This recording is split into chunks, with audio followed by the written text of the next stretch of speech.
आज हम लोग बात करेंगे बहुत इंपॉर्टेंट करंट अफेयर अपडेट के बारे में, which is about German scientist discover plastic eating fungi for waste reduction. ठीक है, अब देखो, फंगस उसका प्लूरल होता है फंगाई। ठीक है, इसे फंगी बोलो फंगाई बोलो, वो प्रोनाउंसिएशन मैटर नहीं करता, आपके लिए मैटर करता है कि भाई साहब हुआ क्या है।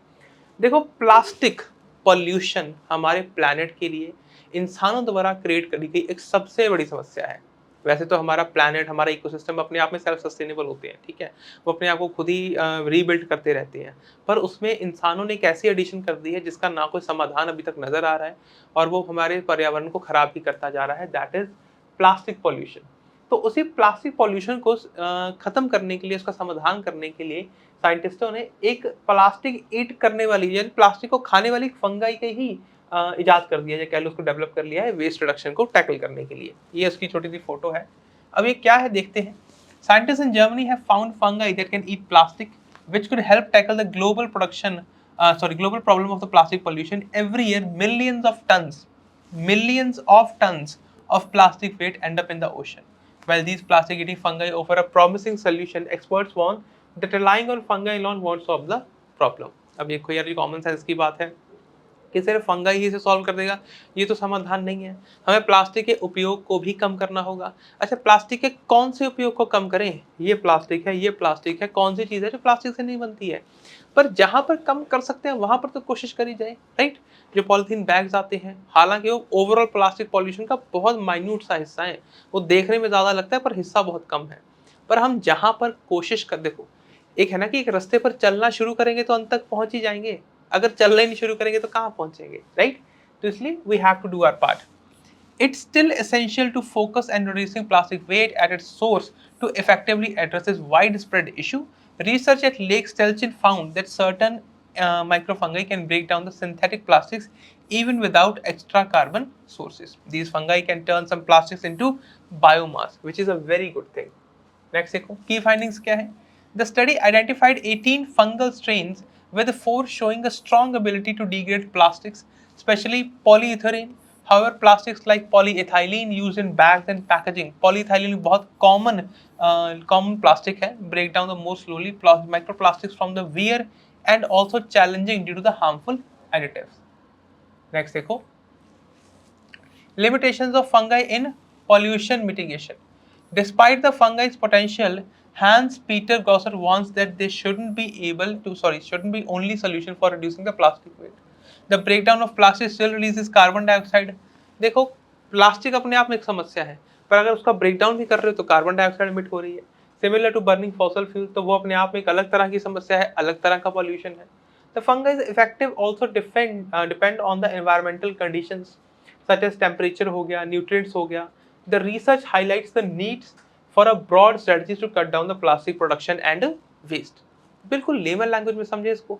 लेमन लैंग्वेज ये कह रही है कि भाई साहब ठीक है, ये प्लास्टिक है, ठीक है, चलो वैसे तो ये इसेंशियल बड़ी जरूरी प्लास्टिक है मेरे लिए तो कम से कम, पर मान लो प्लास्टिक वेस्ट है, उस प्लास्टिक वेस्ट को खत्म करने के लिए हमने एक फंगाई का आविष्कार कर लिया, या कह लो उसको डेवलप कर लिया, जो मर्जी कह लो।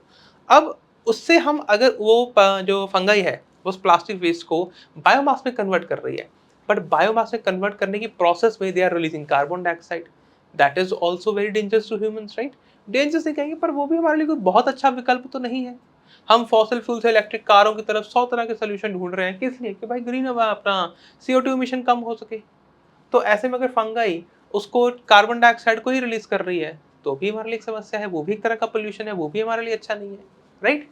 नेक्स्ट देखो, global plastic production trends. In 2021, global plastic production soared to 390 million tons, up from just 1.7 million tons in 1950.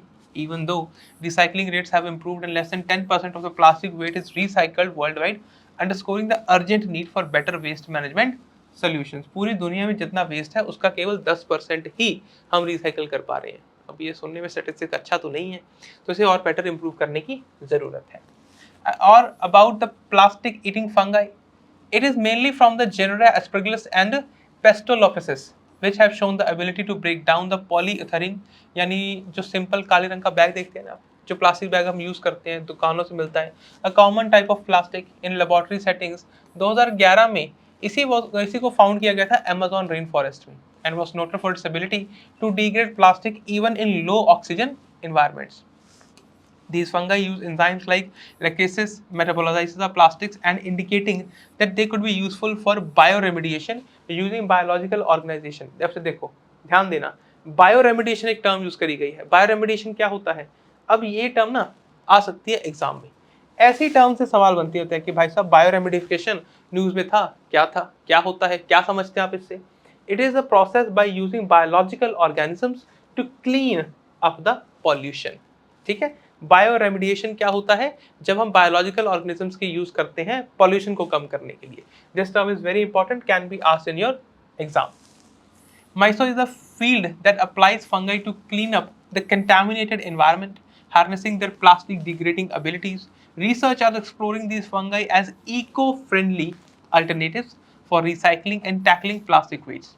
Other fungal species are also being studied for their potential to break down the microplastics, which can be a potential alternative for a better future, for a clean environment, and most probably the plastic free environment. ठीक है, plastic pollution free environment कहना सही होगा, क्योंकि हम plastic का उपयोग तो बंद नहीं कर रहे हैं पर उसके पोल्यूशन को खत्म करने की कोशिश कर रहे हैं। बाकी आई होप ये टॉपिक आपको यहाँ तक समझ आ गया होगा। हम मिलते हैं नेक्स्ट वीडियो में, तब तक अपना ख्याल रखें, खुश रहें, धन्यवाद।